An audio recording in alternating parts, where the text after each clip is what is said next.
कप्तान का आशिक था ज़िले, ओए मार दिया तुमने मिलके। उजड़ा वो घर जो हंसता था, कप्तान का आशिक सच्चा था। कप्तान के नगमे गाता था, झंडा उसका लहराता था। एक बात बता दो बस मुझको, किसको नुकसान पहुंचाता था।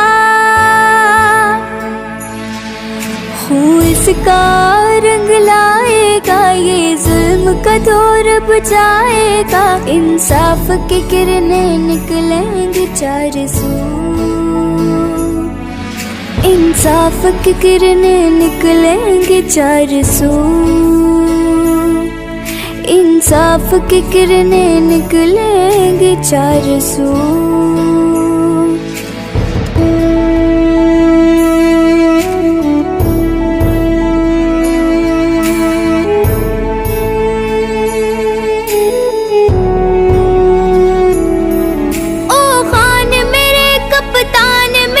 पीछे हटना नहीं, डट जाना है। इन चोरों और लुटेरों से तूने मुल्क आजाद कराना है।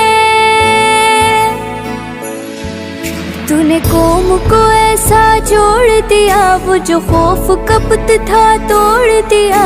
उस कौम की आखिरी उम्मीद है तू,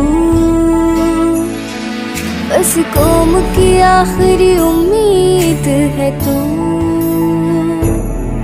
बस कौम की आखिरी उम्मीद है तू।